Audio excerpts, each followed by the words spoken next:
On today's episode of Phinside The NFL, powered by BetUS, we will preview the Week 5 matchup between the Miami Dolphins and New England Patriots. Could OBJ be making his debut this weekend? Plus, the NFL says they won't stand in the way of Tua Tagovailoa returning to the Miami Dolphins as a Week 8 return continues to look more and more likely. Also, we'll talk about Deion Sanders and his discussion regarding Shedeur Sanders to Miami and so much more.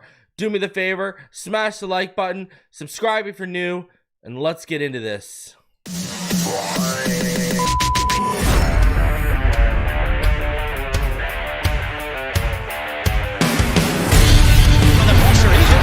Loses the football. Touchdown!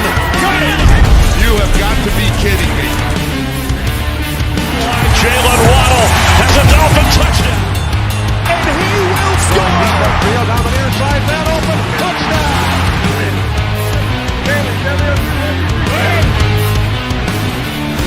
The run from Tua Tagovailoa. Touchdown! He's going deep. It's going over the touchdown again.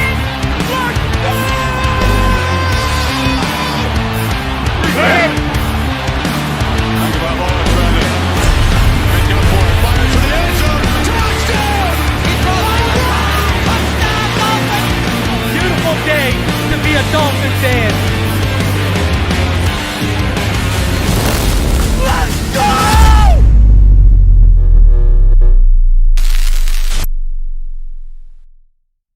What is good, Finn Nation? What's good? It's your boy Reason, and we are back here for another one. Appreciate each and every one of y'all coming through for this show. Man, we got a lot to talk about tonight. We are going to obviously preview the Week 5 game. We're going to discuss some Shedeur Sanders. We're going to discuss the NFL basically saying they're not going to put any roadblocks up for Tua to return. And we will discuss so much more. A big release, a potential return today. Just a whole lot to talk about. All right. So, yeah, we seem to be good to go, and we got a lot to discuss. So, appreciate all you coming through. As you do, please do me the favor. Smash the like button. Subscribe if you are new. We are on our way to 20K. So let's get there as soon as we can. Thank you again so much to each and every one of you for coming through tonight. Appreciate all of y'all in the chat. Man, we could be on the verge of getting OBJ this weekend. So, man, what a outcome that could be for the Miami Dolphins, and what a good shot in the arm. Shout out to everyone in the chat. We haven't done one in what feels like a little bit. So Lemony Crawdad, Greg Sosa, Chef Jew, Diehard Fins fan, Pro Special, Marino's Goat, Appendas. Who else we got here? Cosa Nostra. I see Griffin Gaming up in here asking if we can fire Greer mid-season. Andrew Harris. Shout out to all you. Scotty Joe 22. Shout out to Jess, Greg Bryant, Russell Swan, Jeff Fremont, DDSCLA, God's Child as well. All of y'all coming through. M-Cord, Timothy Washington, Daniel Barry, Kurok 1972. Just normal Scotty, not Scotty Joe, just Scotty. Justin Floyd, Wayne D. What's going on, bro? EMT 242 checking in from the Bahamas. Salute. Hello, Jess. Troy Hicks, Josh 45, Jim McEwen, K-Jax, Kristen Reinhart. Appreciate all y'all for coming through today. Filet Mignon Aragon. I call him Filet Mignon, but I think it's Philemon Aragon, Philippe Leduc, Bo Brown. Salute to you, Reason. Salute to you, Bo. Thank you, sir. Man, a lot to talk about today. Let's start off. Let's in our opening thoughts segment, let me give you opening thoughts on something that's been making its rounds in case you haven't seen it. What up, Justin? How you doing? Justin Vandenberg in the house. Vandenberg. But before we do, just a reminder, as always, shout out to Dennis. What's going on? This video is powered by BetUS. Man, right now they don't even have the spreads out because of the quarterback situation in Miami. But I can tell you right now, it's probably a good idea to smash the under on the 36.5 points, because this is probably going to be a real nail biter in terms of scoring, and we're probably going to see a high-scoring baseball game. Let's be honest with ourselves. So you can go over to betus.com right now. You can use YouTube 150. That's code YouTube 150. And you can get a 150% deposit match on your first 3 deposits up to $2,000. I say it always, and I'll say it again. This season for Dolphins fans has been painful, so you might as well go and make some money to alleviate that pain as a Fins fan. And BetUS is your number one sports book for doing so. Some of the quickest payouts in the industry, 24/7 customer service. Go to betus.com, use promo code YouTube150, and shout out to them for sponsoring the channel. Also, remember, please gamble responsibly. All right. That said, let's get into it. I do want to cover this quickly. I'll play the clip, and we will discuss the whole Shedeur Sanders, Deion Sanders discussion on Nightcap with Shannon Sharp and Ocho. Here is the clip. See, I'm being a father now. I'm not a coach. Okay, so there's a situation looming in Miami right now. Right. Tua out for what? Two more weeks after this? 2 more weeks. Yeah. About 3 more. He got the bye week too, so they're about 3 more. He got the bye week. Let's say 3 more weeks. So what would that record possibly look like in 3 weeks? And if he warrants another concussion, that's got to be all she wrote, that we praying that don't happen. That's got to be, even right now, we're like, I don't know. Right. What would should he do, or what should the Miami Dolphins do? They paid a lot of money because they just re-signed Tyreek for $30 million. They just gave Waddle. They gave him $28 million. They just played 2, and the ink ain't even dry yet. I know. Right? Yeah, but what I know, but he's looking at if he's looking at if he gets you're not following me. What I'm saying is that if he sustains another concussion, or he's done for the year, or he's done, period. What do you do? That's what I'm saying. Oh, he said, "Do you have a fire sale?" Do you say, "Look, no, you don't have no fire sale." But what I'm saying, would you trade one of the guys? No. I'm looking at it. I told you, I started this off by saying I'm looking at it as a father now, not yes. coach. Oh, So, okay, I got you. Yeah. Oh, you talking about Tua? Okay. Tua, and he's. What do you do business-wise if you the Dolphins? Do you go into the draft and take a quarterback, which what I'm saying, or do you say, Tua, let's check this out, let's see what we're gonna do? Is his health more important than that?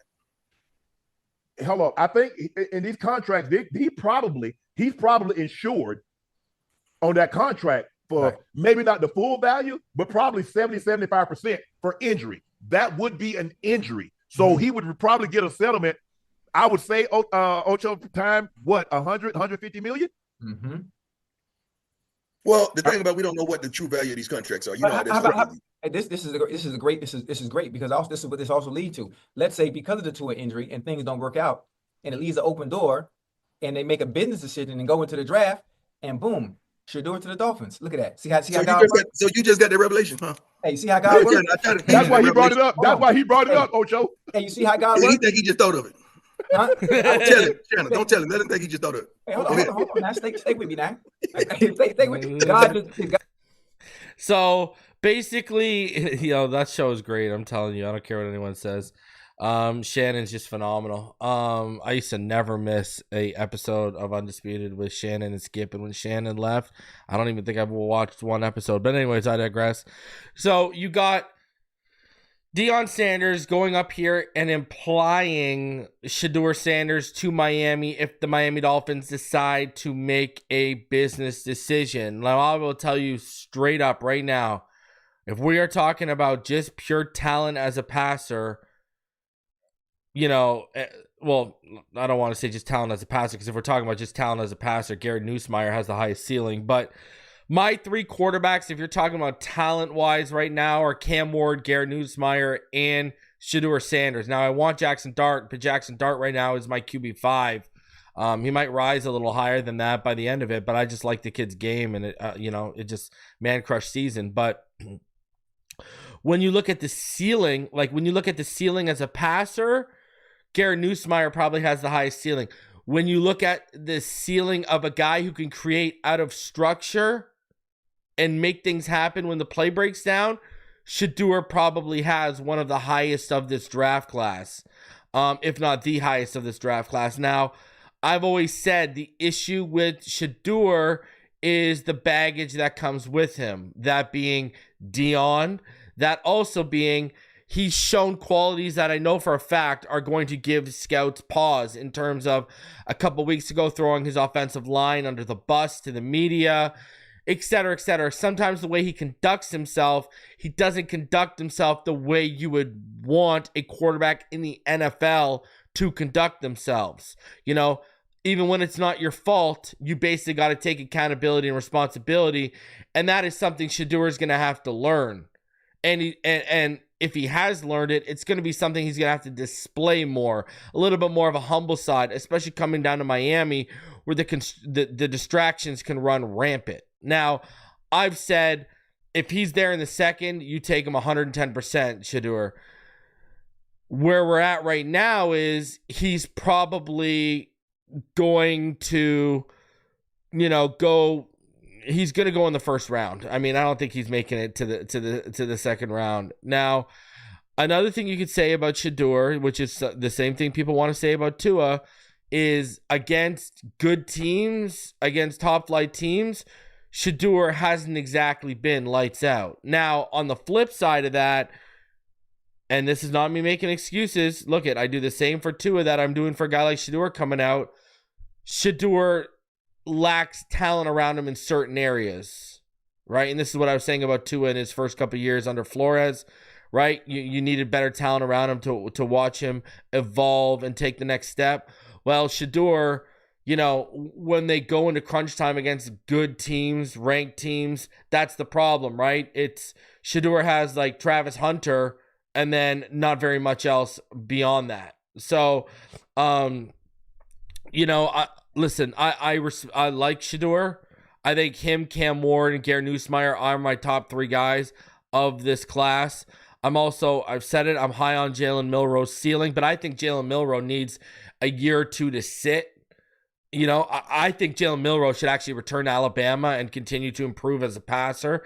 That would be, and, try to lock in that number one pick for next year. That, if I was advising, Jalen, that's what I would tell him. You know what I mean? Now, obviously, I'm also super high on Jackson Dart. Jackson Dart right now is my, I believe he's either my 4 or 5. Let me just bring up my list right now. Yeah, he's 4 right now for me. I like Carson Beck. I do think Carson Beck's a little overrated. I like Drew Aller. I like Quinn Ewers. I think a guy like Mike McDaniel's is going to like Quinn Ewers. I think there are definitely some good guys. I look at the top, 8 guys, even 9 guys. I think Miller Moss is a good quarterback too. There's some good talent between Garrett Nussmeier, Shedeur Sanders, Cam Ward being my top 3, Jackson Dart being my 4th guy. And then, Jalen Milroe, Carson Beck, Drew Aller, and Quinn Ewers rounding it out. Like, there is like a solid 8 guys to choose from here. Now, that may change, and I like Miller Moss too, so they're really 9, but that may change with guys going back, and not all those guys are going to be there. But shout out to the homie Ryan Roberts.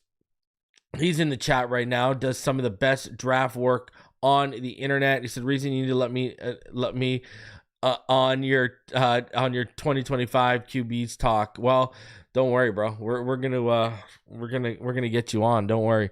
But yeah, I think, I think Shedeur Sanders has a higher ceiling than Cam Ward, Sorry, Hurricane fans. I do think that's the case.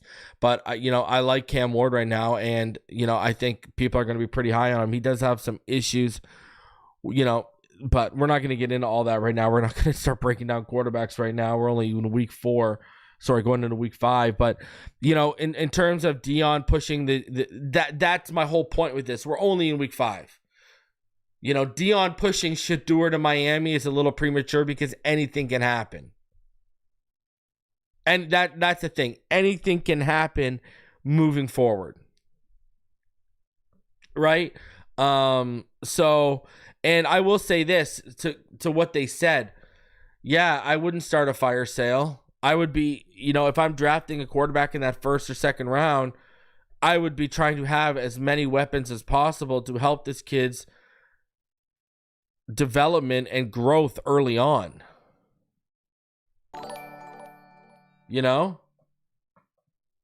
So, I think you got to not do a fire sale. Instead, I think you got to continue to upgrade. I think you got to continue to fix the offensive line. Aaron says, what happens if we're 3-3 when Tua gets back? Hallelujah, Aaron. That's what happens. You're going to have all of us praying hallelujah. Because if we're 3-3 when Tua gets back, Aaron, there is a real shot we make the playoffs. Now, everything is on the table. The question is, if we are 1-5, that's the real question. If we're 1-5, then what? Now, I've been on record. I think the Miami Dolphins management and brass, they're going to trot Tua out there anyways to try and save their ass. So, listen, I have my reservations about bringing in that attitude as well. I do 110%. But the fact of the matter is, you can't deny. Say what you want about bringing in, Shedeur with Deion and, and like what I've said about Shedeur and what he's shown his attitude with throwing guys under the bus already. But you can't deny the talent.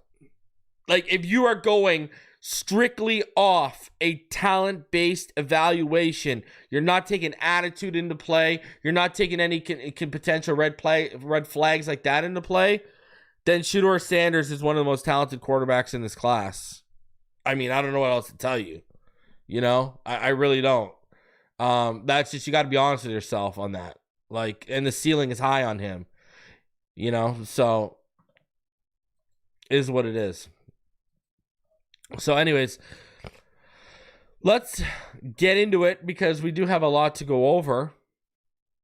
All right, we do have a lot to go over, and it starts with this. Look at this, guys. Is OBJ returning this weekend? The Miami Dolphins, they released Tim Boyle. Tim Boyle has been put on the chopping block, and they chopped him in half. He's been cut. Or released, sorry. Proper words, my bad. He has been released. Now, does this mean OBJ is coming back? Is this OBJ season? Because you've opened up a roster spot. So we are going to find out. Is OBJ coming off of the pup? Because remember, Mike McDaniel, when he addressed everyone today, he actually didn't really want to get into specific. He suggested that the team was still deciding whether to activate Beckham off the physically unable to perform list before Sunday's game or waiting until after the bye week to activate him. So, and he did say that if OBJ plays this weekend, he will be on a snap count. So Boyle has been released. This could mean OBJ season is upon us, and they're just trying to give every single every single weapon accessible to Tyler Huntley to try and make his job as easy as possible. So it sounds like Skyler, he's got some discomfort with his rib, but he's good to go. That's what it sounds like. So, yeah. Now, sticking with the quarterbacks, the NFL has come out and said that they basically won't stand in the way of the Miami Dolphins bringing back Tua Tagovailoa. This is what went down. The NFL addresses Tua Tagovailoa's situation, where things stand. The NFL's chief medical officer said Friday that the league won't tell the Dolphins when Tua Tagovailoa can return to the field. In a conference call with several reporters, Alan Sills said the NFL won't intervene in the decision on when Tua Tagovailoa will return to the field after his September 12th concussion against Buffalo, which was at least the quarterback's fourth concussion in his life and possibly the fifth. Patient autonomy and medical decision-making really matters, Sills said. And I think that's what we have to recognize goes on with our concussion protocol as well. Ultimately, when patients make decisions about considering their careers, it has to reflect the autonomy that's generated from discussions with medical experts giving them best medical advice. Tagovailoa has consulted with top experts around the country, Sills said. The Dolphins have declined to say when Tagovailoa will return to the field because Coach McDaniel said speculation is counterproductive to Tagovailoa's recovery. But ESPN's Adam Schefter said Tagovailoa has experienced no symptoms and could return as soon as October 27th against the Cardinals, the first game he's eligible to play after the required minimum 4 games on injured reserve. In line with league policy, Tagovailoa needs authorization from a team doctor and independent neurologist to advance into the final stages of the league's 5-step concussion protocol. That's what stage Tua Tagovailoa is currently in. McDaniel said he would explore where his quarterback stands during the team's bye week. Sills, who is a neurosurgeon, said no detailed formula exists that can assess the likelihood of Tagovailoa sustaining another concussion, but scientific studies have shown that concussions are more likely in the immediate aftermath of one. It's not like we can put in your number of concussions and how long between them and your age and some unusual constant or Avogadro's number that always seem to be in freshman chemistry somehow and come up with a risk, Sills said, speaking in general via ESPN. It just doesn't work that way. So what we end up having to do is look at the totality of the patient's experience, how many concussions, the interval between those concussions, some about duration of symptoms after each concussion, and then very much the patient's voice about where they are in their journey, their career, their age, and things of that nature. And from that, we try as medical professionals to provide our best guess, but that's really what it is a guess at what is someone's future risk of concussion. The NFL says there were 44 concussions in preseason practices and games and a 25% drop from 2023. So the more and more we go on, I've heard privately Ross is very weary of him returning, and Tua trusts his body more than Ross does right now. But the fact of the matter is, all signs are pointing towards Tua Tagovailoa getting clearance from not only those top experts, but the team doctor and such, and an independent doctor as well. So, I think Tua is going to be back sooner rather than later.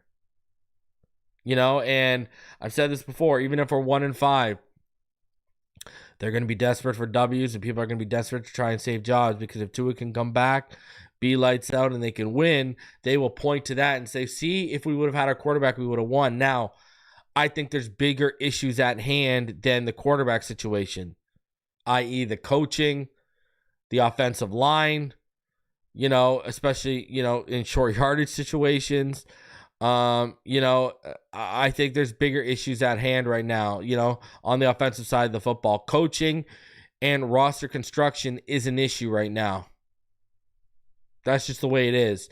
And sure, we can want Tua to come back and mask a lot of this stuff, but, if he comes back with 12 games left on the schedule, what are we expecting him to do? Go 10-2? Because here's the fact of the matter.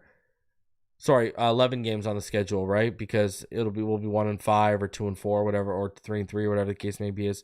So with 11 games left on the schedule, here's the deal. That back end is really tough. So not only would we need Tua to be lights out, this team would need to kill the narrative in December and January for them to have a shot at a wild card. So, the expectation, like Tua, if you come back and he's 1-5, if you're 1-5, Tua at worst would have to go 9-2 with 11 games left. You'd have to get to that 10-win mark. And go look at the schedule. Easier said than done. All right. So, especially with the warts we are starting to see offensively beyond the quarterback situation, you need all that to fix itself. You need McDaniel to do a 180. You need Wynn to come back and the offensive line to take a leap. Like, you need things to happen. So, shout out to the homie God's Child in the chat. He just had a beautiful baby girl. Show God's Child some love in the chat as the Phinside fam continues to grow. Appreciate you, God's Child. God bless you, and welcome to fatherhood, bro, if you haven't been there already. All right?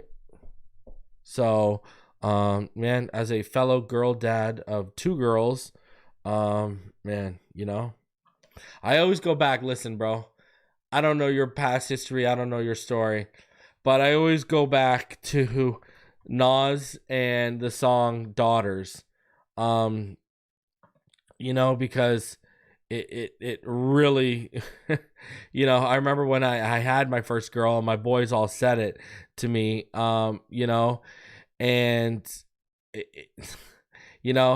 they say the coolest players and foulest heartbreakers in the world, God gets us back. He makes us have precious little girls. So, yeah. Oh my God. Welcome to the club, brother. Welcome to the club. Appreciate you, God's Child. Appreciate you, man. All right. So let's continue to get into this. Let's hop into the game preview. And this is what we are looking like from a weather standpoint right now. Remember, it is in New England, Massachusetts. Where's Jennifer Forbush at? It's going to be about 63 at kickoff, about 64 by the fourth quarter. There's this. It doesn't look like it's going to rain. There's a slight chance. It's going to be mostly cloudy. Cloud cover is going to be about 18 to 21% throughout the game. Now, there should be winds. The gusts are looking like they're going to be at 12 miles per hour. And the wind looks like it's going to be out of the northeast. So, it doesn't look like it's going to be a very pretty day on Sunday. It looks like it's going to be a fall day in Massachusetts. This reminds me of basically a fall day in Canada, up where I am right now. So, it's going to be a potentially dreary day. So, let's go get a W in Foxboro, please. Let's go get a W. We need a W so bad. Oh my God, what's going on, Fox? We need a W so bad. It's unbelievable. Now, continuing on here, to the injury report for today. This is what we are looking at right now. They've got a linebacker that's doubtful, but everyone else seems to be pretty much good to go. All right. Now David Andrews obviously is injured. He's out. Caden Wallace is out. Now, Raheem Mostert was a full participant today. David Long was a full participant today. Kendall Fuller's back. Tyus Bowser did practice with the team today. Taron Armstead has been a full participant the last 2 days, so Armstead looks like he'll be back. The questionable is Cam Smith, Odell Beckham Jr., Skylar Thompson, and Jordan Poyer is out. So that is going to be Marcus May Day. And, that might be for the better. I mean, you got Jordan Poyer out here taking Jalen Phillips out for the season. So, yeah, that might be for the better and for the benefit of the Miami Dolphins that Jordan Poyer is out. He just looks, he looks slow right now. He looks like age has caught up to him. That's just the fact of the matter of where we lie. All right. So,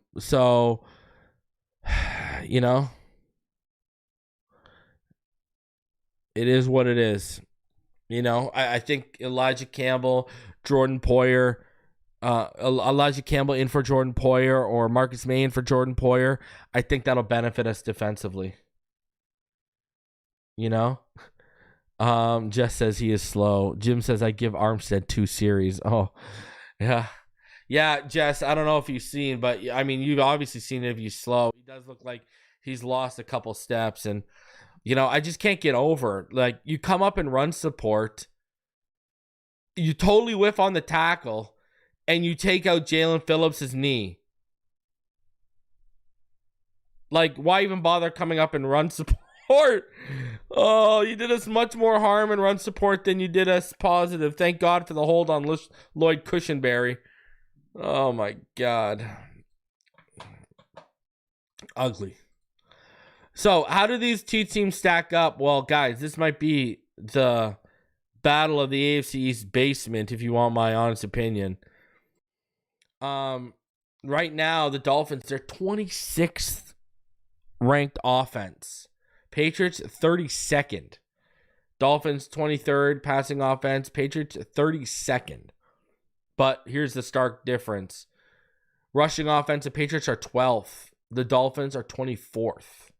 Scoring offense, like, this ain't good. Look at it, 13-11. Dolphins, 32nd. Scoring offense are averaging 11.3 points per game. Patriots, they're averaging 13 points per game. They're 31st.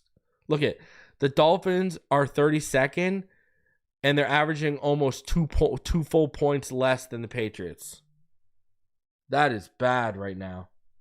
Like, that is not good. Sacks allowed. The Patriots, they're allowing them. They've allowed 17 already compared to the Dolphins, who have allowed 13. You look at third down offense, they're both neither really good. Dolphins 25th, the Patriots 24th. I mean, they're both converting at just over 32.5%. Dolphins at 32.7, Patriots at 32.8. Total defense, though, the Dolphins right now have the 6th best defense in the NFL when you go by total defense. The Patriots have the 24th. Dolphins are 5th against the pass. The Patriots are 28th. Rushing defense, the Patriots are 9th. The Dolphins are middle of the pack. They're 16th. Scoring defense, the Dolphins, they're allowing 4 more full points per game than the Patriots, though. They're 26th, allowing 25.8 points per game. The Patriots are 17th. They're allowing about 21.8 points per game. Sacks, Dolphins have 7, which is 26th. Patriots have 9, which is 18th. You look at third down defense. The Dolphins have the number 1 third down defense in the NFL right now. 23.8% clip is what they're allowing to be converted at. Patriots, they're allowing a 51.9% clip on third down. Takeaways, both teams have 4. Giveaways, both teams have 4. So there you go right now. And that giveaway number, it's a little bit.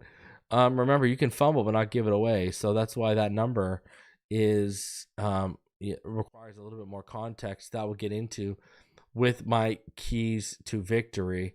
So let's get into those keys to victory.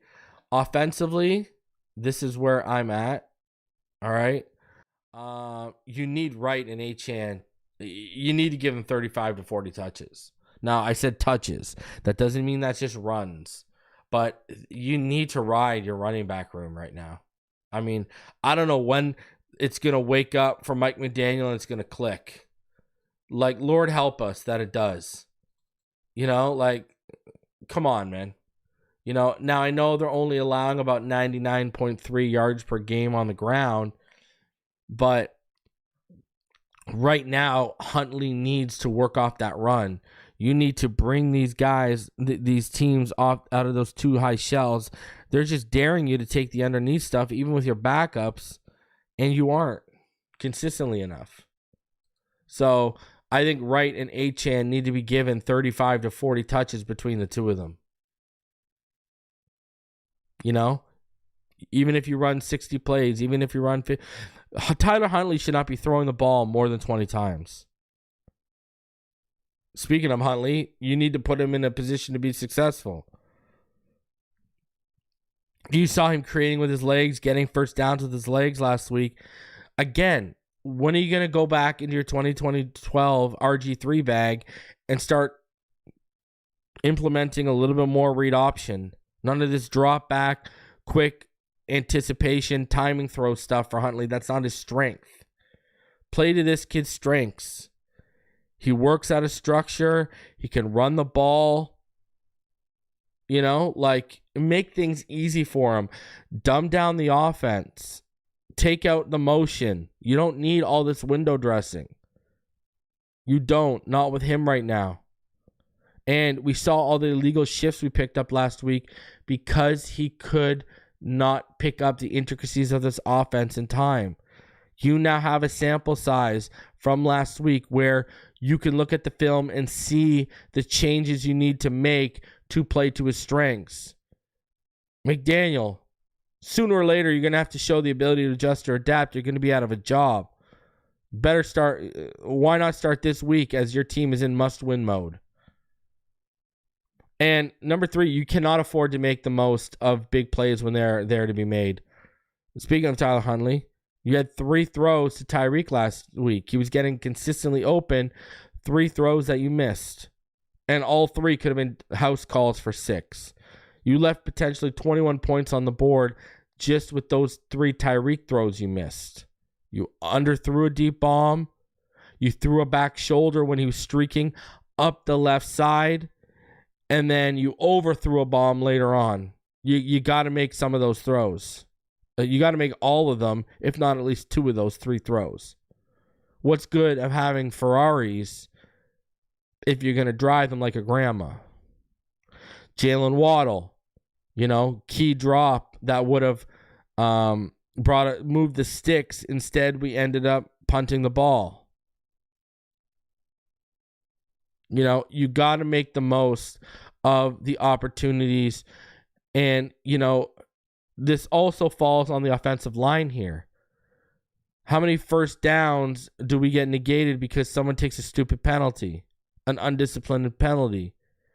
You guys need to clean that up, because you are also not only missing opportunities, but you negate opportunities when you guys do cash in on them. And we can't have that. This is just not a team that's meant to dig themselves out of that kind of hole. When you're playing with a backup quarterback, you got to make most of the opportunities when they present themselves, play good defense, protect the football. So, those are my offensive keys. Wright and Achane need 35 to 40 touches.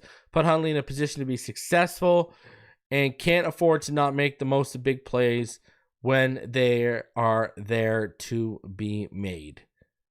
Very, very simple. You know, nothing. I'm not asking for the sky and the moon. All right, you know, I'm not. So, what do you want from me? I'm not asking for much. Just please make it happen. Do something. All right. Ken Rosa, he asks, any thoughts on Tyquan Thornton? I assume you're talking about the receiver from New England, you know, I mean, what does he have this year? I think he only has like 27 yards and 2 receptions this year. I'm not really too worried. Nothing offensively from them really worries me at all. At all. Nothing. And speaking of the Patriots offensively, here are my defensive keys for the Miami Dolphins. You got to keep causing turnovers. Now, what do I mean by that? Over the last couple of weeks, we've had the Ogba interception, the Kohu interception. You know what I mean? You know, we've seen guys, creating turnovers, and this offense needs as much help as possible. You know, to this point, this defense has 3 picks and they've forced 3 fumbles. They've only recovered 1 of the 3 fumbles, but you're going up against a team right now in New England where, guess what? New England has fumbled the ball 7 times this season. Jacoby Brissett has an interception. So they've lost 4 of their 7 fumbles. So, this is a perfect opportunity to continue to create turnovers. And the offense, well, it just needs as much help as possible. There's just no doubt about that. So you're going to have to create turnovers. Expose a weak offensive line. Guys, that offensive line in New England, it is not good. All right? Vidarian Lowe, their left tackle, is terrible. City So, the left guard, is not very good. Andrews is out. They're on Nick Levette as their center. Right? Layden Robinson is at right guard. They're only good, solid guys, Michael Onwenu at right tackle. That offensive line is weak. Now, if Tyus Bowser's active, this is a week where Chop can potentially get some sacks to his name. Mo Kamara might be active this weekend. Maybe Mo can get something going. Quentin Bell. It's time for Quentin Bell to show the guy he was in the preseason that everyone was hyping up. Zach Sealer, Calais Campbell. This is an opportunity for you guys to make an impact here, because you got a statue in the pocket in Jacoby Brissett, and you got an offensive line that's pretty weak right now. No one's sitting here. This is not the Dante Scarnecchia offensive line. Right? This is a bad offensive line in New England right now. So far on the season, they've given up a lot of pressures. They've given up 64 pressures already. Layden Robinson, their guard, right? Their right guard, he's given up 18 pressures already. I think this is a weekend where you should slide Chop inside and let Chop eat.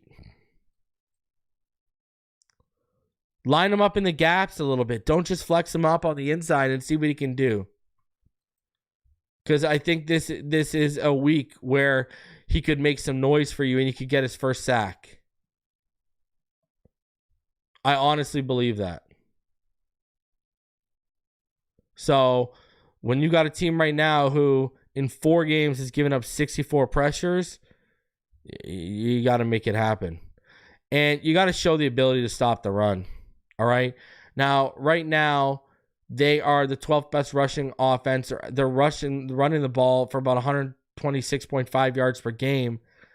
The Dolphins, they're allowing about 119.5 yards per game. So the Patriots offense is averaging about 7 yards more than what the Dolphins are allowing right now. Ramondre Stevenson, who's been a world killer for you guys, he's potentially going to be sitting on the bench, and Antonio Gibson's going to be getting the nod for the Patriots. So you need to show the ability to stop the run. I mean, this is the big area where they need to learn to lock down. If they can fix that run defense, that leaky run defense, then I think Miami defensively will be in good shape for the rest of the season. Now, it just, the committee hasn't, run stop by committee hasn't been as successful as all of us expected it to be under Anthony Weaver, and it needs to be better. So keep causing turnovers, expose a weak Patriots offensive line, and time to show the ability to stop the run. All right. That's where we are at with all of that. Now, what's my matchup to watch heading into this weekend? Well, it's a barn burner, that's for sure. It's Tyler Huntley versus Jacoby Brissett. And it's for a couple of reasons. One, who's going to make more plays than the other guy? They're not exactly world beaters right now, but who's going to make more plays than the other guy, and who's going to be more careful with the football? If one of these two guys is a turnover machine, their team's going to lose. If one of these guys makes more plays than the other when they present themselves, they'll put their team in a position to be the winner.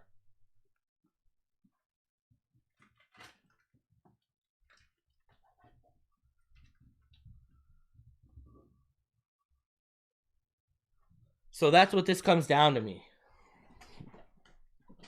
Which guy is going to give his team the best chance to win by limiting the mistakes and making the most plays when they present themselves?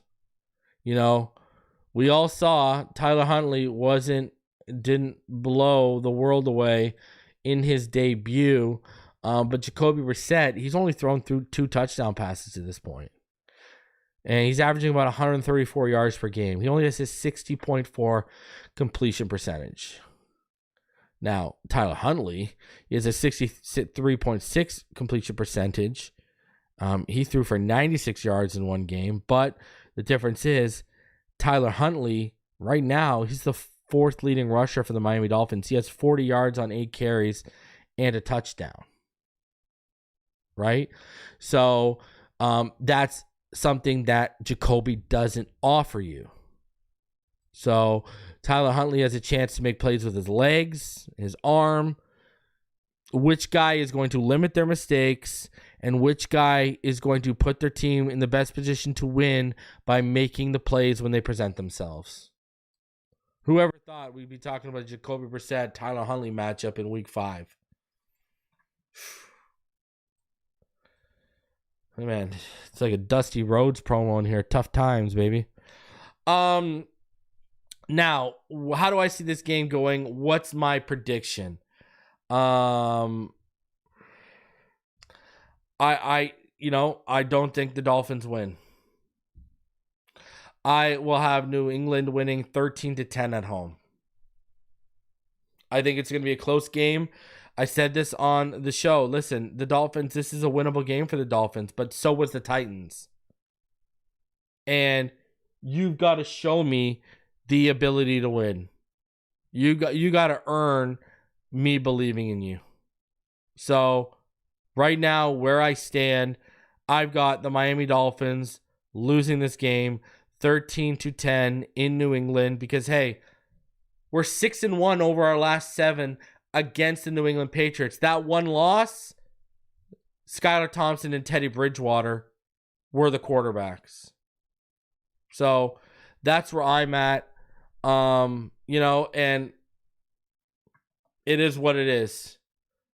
Prove to me you can win a game. And then we'll go from there. If you show me you can win a game, then we'll come back against the Colts and I'll probably pick you. But right now, you got to show me you can win a game. The last time the New England Patriots beat you out of your last 7 meetings, you had a backup quarterback. So, Teddy Bridgewater and Skylar Thompson, and you lost. Is history going to repeat itself? I don't know, but we'll find out this weekend. That's for sure. All right? So, Timothy Washington's got the Patriots 23. I'm telling you. Hey. Show me you can win, right? Show me you can win. Guys, smash that like button. Subscribe if you are new. I'm going to be live on Sunday, live reacting to this game. We'll have the fifth quarter post-game show, probably between the time the 4 p.m. games end and before the night game starts. So I'll probably be live just after 7 for the post-game show after the game. Shout out to BetUS for sponsoring the video. Go to betus.com and use code YouTube150 and get 150% deposit match on your first 3 deposits up to $2,000. All right. Smash the like button. Please do me the favor. Smash the like button. Subscribe if you're new. I appreciate all of you for coming through, and we will see you on the next one. Until then, you already know what time it is. Fins up all day, every day. Have a fantastic morning, afternoon, evening, whenever you watch this. All right. See you on the next one. Take it easy, everyone. Fins up.